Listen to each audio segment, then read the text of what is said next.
isso aí, vamos tratar sobre esse assunto agora, sobre namoro abusivo. Se você não sabe, como essa galera que não sabe o que é isso, ou tá fingindo que não sabe, aí a gente vai explicar direitinho e mostrar para você, se você estiver passando por essa situação, o que fazer para resolver, como sair dessa situação, aquela coisa toda. A gente vai chamar uma profissional, é claro, para falar mais sobre o assunto. Só quem vai participar com a gente do bate-papo também é o João Figueiredo, que está aqui, que está louvando a Deus, adorando conosco, e vai dar também a palavra de um homem de Deus para levar aí para o lado espiritual e bíblico, e ela leva também para esse lado psicológico, aquela coisa que a gente precisa muito de ajuda. Ela é psicóloga e especialista em terapia cognitiva comportamental, tá bom? Que é mais? Doutora Simone Matias, pode entrar por gentileza. Tudo bom? Prazer em recebê-la novamente aqui no nosso Movimento Jovem. Pode se assentar. Prazer mais uma vez, boa tarde. Prazer é todo meu. Boa tarde, gente. Vamos dar uma pincelada, porque a gente perguntei aqui para eles se eles já tinham passado por isso. Aí ninguém respondeu. Poxa, eles estão bem. Aí eu perguntei se eles sabem o que é isso. Também ninguém respondeu. Então, às vezes estão pior do que a gente imagina. O que é o namoro abusivo? Pois eu acho que tem duas questões. Eu ouvi você falando um pouco, Gabriel. Eu acho que ainda existe a vergonha em assumir que passa-se por um namoro abusivo, e muitas vezes também é o não reconhecimento. Então, se a gente pegar a palavra abuso na tradução literal, a gente vai ver que é extrapolar direitos. Então, toda vez que o meu parceiro extrapola um direito que é meu, é um namoro abusivo, que é marcado principalmente pela violência.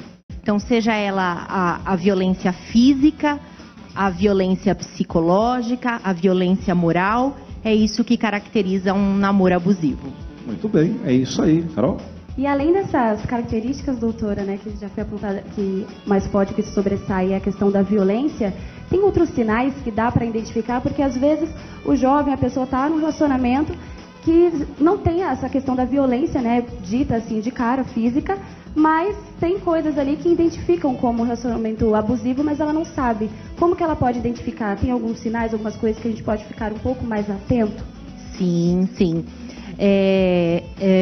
Coisas que realmente marcam a violência no namoro. Então, é a proibição. É quando meu parceiro, você não pode usar essa roupa, você não pode usar esse batom. Começa a proibir a pessoa de fazer coisas que ela gosta, começa a proibir o contato com familiares, amigos, e não só isso, mas geralmente o agressor, ele acaba colocando que tudo isso é para cuidar. Então ele coloca de uma forma com que a pessoa entende que ele está tendo uma conduta correta, né? Que é um pouco que a gente fala aí da manipulação. Então bons indícios seriam esses. Realmente é bom ficar atento, né? Tem que ficar ligeiro, né, Marcelo? Interessante, né, professor? Doutora, e as mulheres, será que são as que mais sofrem esse tipo de coação hoje? Então, na verdade, as mulheres, elas são mais estimuladas a denunciar a violência. Então, os homens também sofrem violência no namoro, também sofrem violência nos seus relacionamentos. Mas, por questão de ser homem, muitas vezes dá vergonha, a vergonha de dizer, eu sofro violência, apanho da minha namorada. Tem mulheres que são muito agressivas, né? Às vezes, sim, às vezes não é só na... Tem algumas dando risada aqui atrás, aqui, não sei não, olha hein? aí, estão se identificando. É assim a risada. Mas os homens sofrem, é que isso não é tão notificado como é no caso das mulheres. Legal. Coisa séria, é verdade. A gente sabe disso, tem muitas pessoas, muitas... Ainda bem que a dona Bianca ela é tranquila, né, pastor? Oi? Ainda bem que a dona Bianca ela é tranquilaça. Claro que é. Oh, glória a Deus. Se eu falar que ela não é, meu filho, chega em casa eu tô lascado. Aí, tá vendo? Brincadeira. Mas é verdade, é uma grande verdade. Não tem sexo hoje, né? A mulher, é o homem, e muitas pessoas acabam sofrendo. Essa pessoa, o agressor, como a senhora chamou, vem decorrente de um trauma, alguma coisa, ela sofreu isso na infância dos pais ou até de um professor, de alguém, e ela se tornou assim. É questão de personalidade, é questão de escolha. Como que a pessoa se torna assim abusiva? Então, nós temos um autor dentro da psicologia que ele fala que é o Bandura. ele fala da aprendizagem social, que nada mais é do que a aprendizagem por modelagem. Ou seja, se a criança cresceu observando seus pais brigarem, né, tendo atos violentos, é muito provável que ela repita esse comportamento. Então existe uma coisa da observação. Tem o fundo, né, da Sim. observação. Não necessariamente ter sofrido, mas uma observação mesmo. Pela observação, ela vai na verdade criando uma ideia favorável à violência. Então ela passa a ter crenças de que a violência é natural, de que isso é algo comum de ser praticado. É coisa séria. Tem muitas pessoas que acabam... Interessante isso. Eu pensava já pro outro lado, que a pessoa passou por uma situação semelhante. Mas a gente vê muitos casais que crescem brigando, né? A criança cresce, o casal quebrando o pau dentro de casa e ela se torna uma criança mais agressiva, mais dessa maneira. Coisa séria mesmo. João, tem uma pergunta para fazer para ela ou não?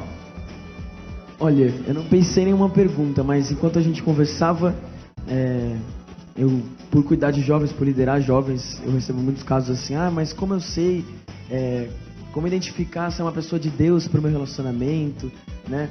E eu não sei, de acordo com a questão científica, eu sempre aconselhei no mérito cristão, né, religioso, que a gente diz, mas eu sempre falo assim, procure alguém que ame mais Jesus do que ame você mesmo. Porque muitas vezes a gente fica procurando, eu quero alguém que me valorize, alguém que não sei o quê. E quando eu fui procurar minha namorada, eu namoro, nós namoramos faz 1 ano e 5 meses, se eu errasse ela ia ficar muito brava. 1 ano e 5 meses. Ó, abuso aí. Não é. Inclusive um beijo pra ela, se ela estiver assistindo. E eu sempre falei que eu sempre procurei uma menina, uma menina que amasse mais a Jesus e as coisas de Deus do que a mim, ou do que fosse mais interessado no relacionamento, porque eu acredito que essa fase do namoro é a fase onde a gente conhece a pessoa e é o tempo que você tem para falar, poxa, é isso que eu quero para minha vida, ou é isso que eu não quero. E às vezes eu percebo também que existe uma dificuldade para sair desse relacionamento abusivo. E eu acho que aí entra o papel dos pastores, dos líderes, da psicóloga, dos pais, dos amigos, talvez irmãos, primos, enfim, que aí entra uma pessoa externa geralmente.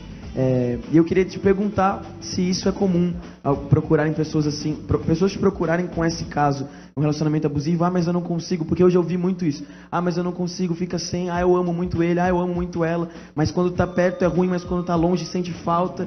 O que fazer nessa situação?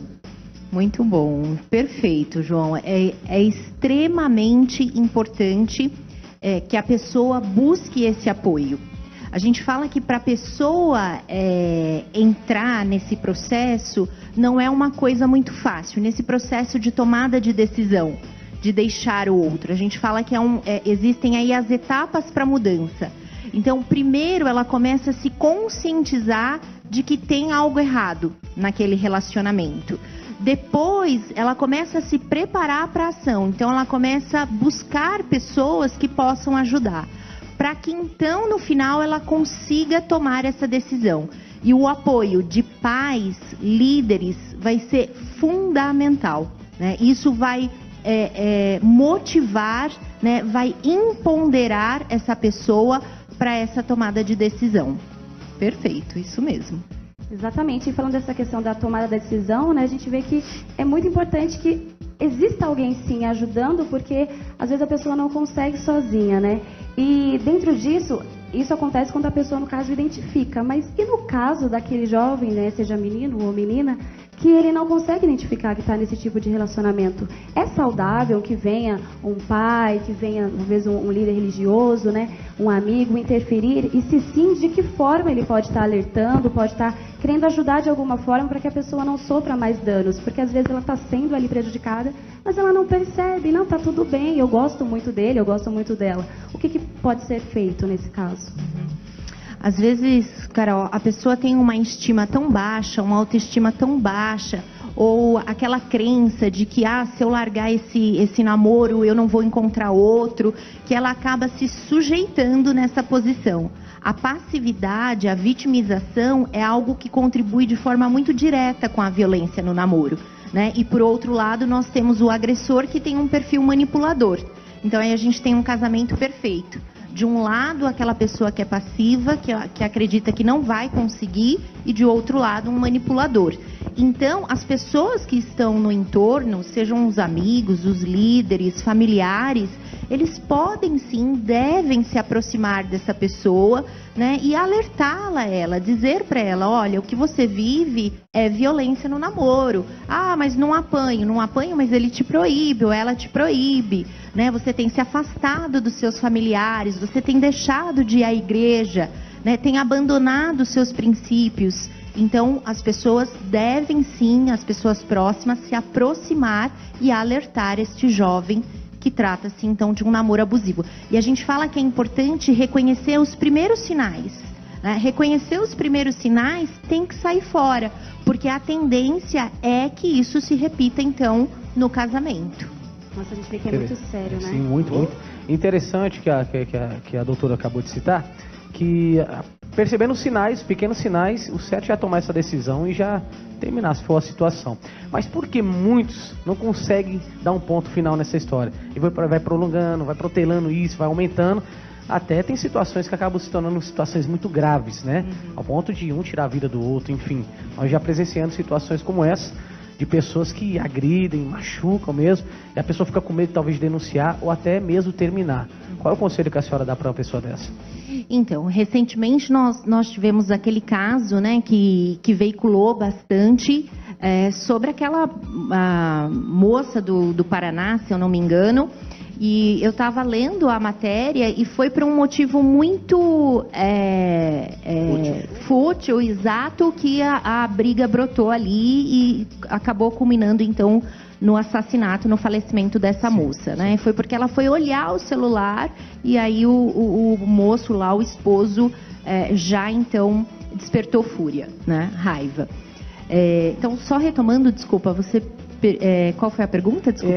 No caso, por que a pessoa não consegue dar um basta nisso, né? Um ponto final. Porque ela, às vezes, ela tem medo, receio, ela não dá um ponto final naquilo e vai protelando. E isso a tendência é piorar. Que nem no caso dessa pessoa, Sim. que a doutora citou, talvez será que já estava acontecendo há muito tempo? Exatamente. E ela não conseguia dar um basta, né? Exatamente. Provavelmente há muito tempo, né? Os pais não tinham conhecimento. Então, muitas vezes é isso. Às vezes a pessoa, ela se limita num relacionamento abusivo justamente por ter crenças, né? De que ela merece aquilo, que ela nunca vai encontrar alguém melhor. Que às vezes tem aquele pensamento, mas já faz tanto tempo que eu tô nessa relação, eu vou jogar tudo fora, vou pôr tudo a perder, né? Então eu tenho que tolerar, vou dar mais uma chance. É uma boa pessoa, só de vez em quando ele faz isso, né? Só me bate de vez em quando. É uma ótima pessoa, só me bate às vezes. Nada justifica, é uma né? ilusão, né? Porque parece que meio que se acostuma com aquilo, né? E você vai se anulando. E, gente, isso é muito sério. Você não tem que se torna refém, né? A pessoa acaba se tornando refém daquilo. Sim, realmente. Exato. Pastor, e aí? Coisa séria mesmo. Eu queria perguntar para a senhora num outro ponto agora. A gente está falando de relacionamento abusivo, mas vamos colocar aqui. De repente o namorado, o casal de namorados, e de repente a moça vai sair com uma saia um pouco mais curta do que ele acha bom. Não é abuso, mas ele de repente chega e fala, troca, tal, não tá legal, não vou me sentir à vontade. Ou um decote muito fundo e ele não se sente muito à vontade de sair com ela daquela forma. Ou um estilo de roupa que ele já mostrou que não acha muito legal, ou ela fica tempo demais pendurada no celular e ele falar para ela, olha, vamos dar um pouco mais de atenção.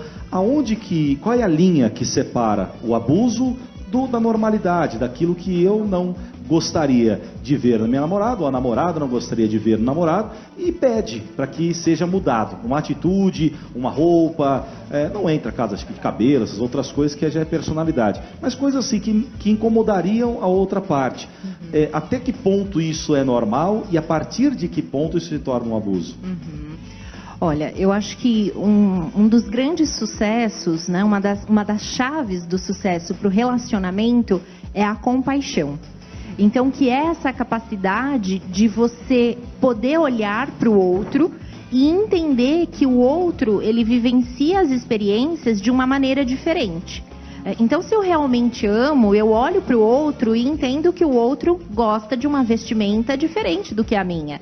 Eu entendo que o outro gosta de azul e não vermelho. Então, essa é a referência. Agora, para a pessoa que está sendo pontuada, para o parceiro que está recebendo a crítica, é poder ponderar. O quanto eu amo, o quanto meu parceiro tem razão, será que o decote está muito, será que a saia está curta, ou esse tênis não combina. É ponderar, mas sem deixar infringir aquilo que é importante para si. Sem deixar com que o outro tome o seu espaço. Acho que esse é o limite. E também tem a questão da forma, né? Eu acho que você chegar e falar, puxa, vamos mudar isso, aquilo lá. O que você acha? Eu acho que a agressividade também acaba levando um pouco mais para esse lado abusivo, né? Exatamente, a forma de se falar. É diferente de eu dizer pro meu namorado, pro meu parceiro, olha, né, aquela camiseta combina mais, você fica melhor, né? Do que eu já denigri. Nossa, você fica feio com essa camiseta, né? Tá muito gordo, eu tô muito magro. Se for sair assim, sai sozinho. Exato. A minha noiva esse dia ela falou, nossa, aquela camiseta lá, você colocou, tá gordinho. Não, mas ela falou, não, amor, gordinha. Tá? Entendeu? Eu falei, não, isso é mancada. Não, mas tá bonito, só troca ela. Só. Eu entendi aí tudo. Tem que trocar outra coisa. Entendi. Foi carinhoso. É o que tá entrando aqui. Que isso, sua? Porque ela não falou da roupa exatamente. Às vezes é a forma. Mas você é bonitinho assim, fortinho também. Obrigado. Te amo também. Queria falar com o João Figueiredo agora. Queria que você expusesse um pouco, você que trabalha também com os jovens, falasse um pouco em relação a essa situação, que muitos jovens acabam sofrendo isso e no âmbito espiritual acabam vivendo uma situação de eu vou deixar porque Deus falou no meu coração que ela é a minha prometida, Deus falou que eu vou casar com ela e eu tenho que suportar isso. E a gente sabe que existe como é que eu posso dizer? Existe um erro muito grande, né? Daquele negócio de Deus me separou para ela e se ela é assim, paciência, eu tenho que morrer sofrendo com isso. E a gente sabe que não é bem por aí. Como é que você orienta o jovem? Não é bem por aí porque a palavra diz que a vontade de Deus ela é boa, perfeita e agradável. Eu acredito que aquilo que está fora do bom, do perfeito e agradável, mesmo que passe por momentos difíceis, isso, se estiver fora disso, não é a vontade de Deus.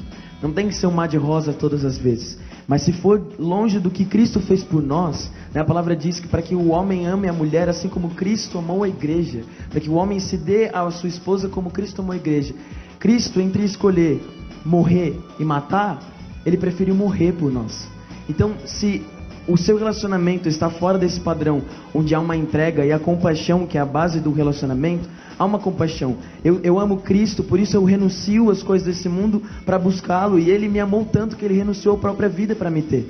Então, acho que ter essa base como referência, poxa, se é de Deus para mim, então vai ser bom, vai ser perfeito e agradável. E aquele relacionamento que é de Deus é aquele relacionamento que me aproxima a Cristo, não o que me afasta de Cristo. Aquilo que fica, não, de novo na igreja, não, você vai cantar na igreja mais uma vez, vamos sair, vamos para um não sei o que. Cara, se isso está te afastando, sai fora, porque antes você ter Cristo e viver com Ele eternamente do céu do que ter uma má companhia que vai durar meses ou talvez alguns anos e só vai te defraudar emocionalmente.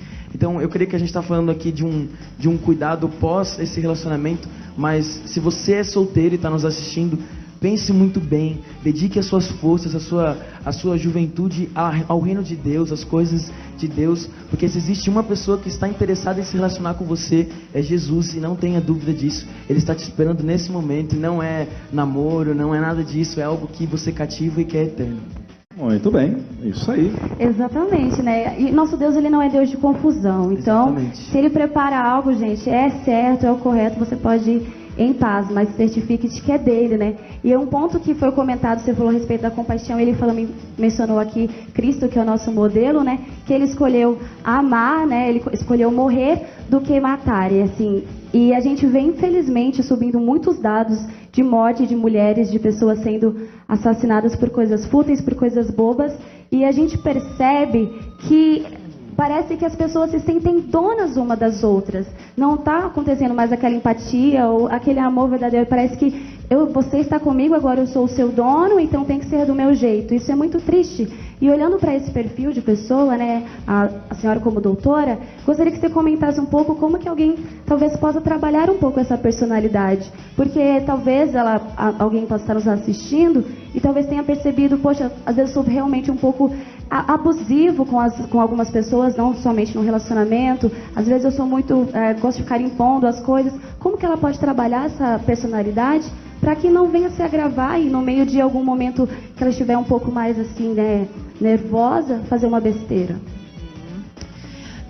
Nós temos um dado alarmante aqui no Brasil. O Brasil hoje ele está como o 5º colocado de maior violência contra as mulheres no mundo. Por dia, nós temos 12 mulheres que são vítimas da violência no relacionamento. Então, assim, são dados muito assustadores. É um tema muito importante o que nós estamos tratando aqui. E falar, poder colocar para as pessoas o que é uma relação abusiva já é algo, assim, fantástico. Hoje em dia já se fala de programas contra a violência no namoro.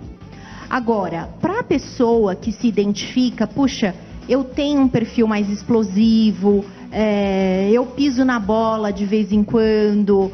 Então, é olhar para si e se perguntar, por que eu tenho essa conduta? Por que eu tenho talvez esse autoritarismo? Por que eu exijo que o outro faça aquilo que eu quero? E quando a gente reconhece, já é meio caminho andado. Então eu tomo consciência de onde eu preciso melhorar. Aí sim vem a ação. Será que eu não preciso de uma ajuda psicológica? Eu não preciso de me aconselhar com líderes? Eu não preciso de um pai, uma mãe que converse comigo?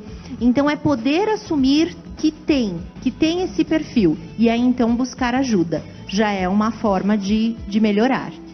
Muito bom. Engraçado que a mulher, ela tem medo, muitas vezes, de falar, por medo de uma represália maior, né, de divulgar, de poder tentar sair dessa situação, e o homem tem vergonha, né, de falar que apanha da mulher, de falar que a mulher é autoritária, alguma coisa assim. E tem que quebrar esses conceitos, sim, porque quem mais sofre é a pessoa que está recebendo todos esses maus tratos, né? É vero. Doutora, uma pergunta da plateia.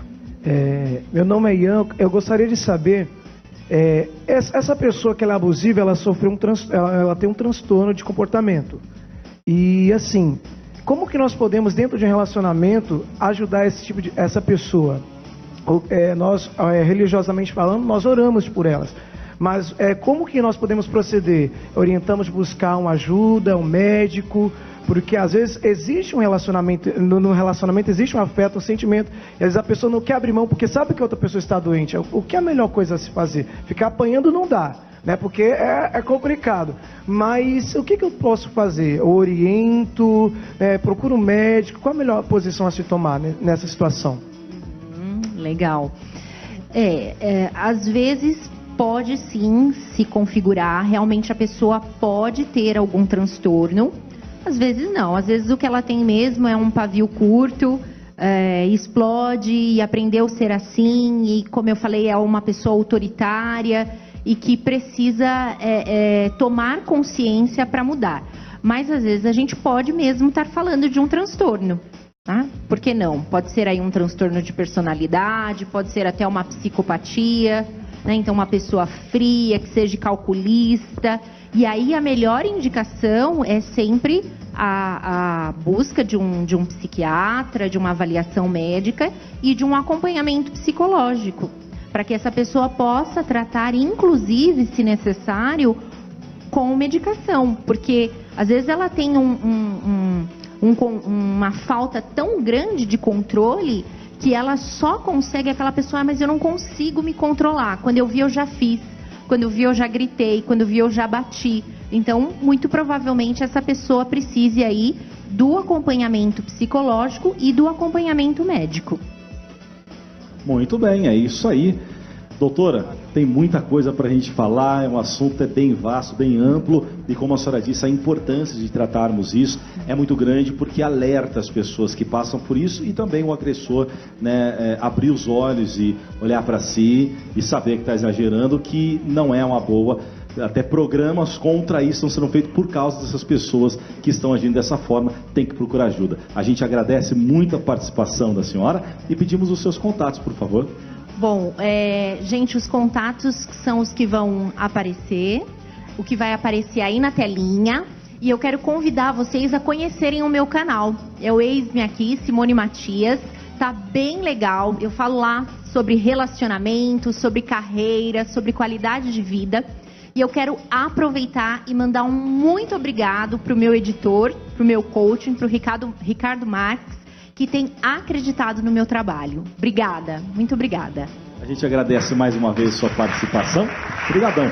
E para você que está em casa, é exatamente isso. A gente precisa realmente buscar de Deus aquilo que vem dele. Como o João Figueiredo falou, como nós temos tratado aqui durante esse bloco, durante esse assunto, nós devemos buscar aquilo que verdadeiramente vem de Deus. Toma cuidado com esses negócios de Deus escolheu ela para mim, Deus escolheu ele para mim. Não, Deus falou para mim que é para eu casar com essa pessoa. Deus não fala isso com ninguém, não tem uma evidência bíblica que Deus falou que aquela pessoa era para você ou algo parecido. Deus não escolhe ninguém para ninguém, quem escolhe é você.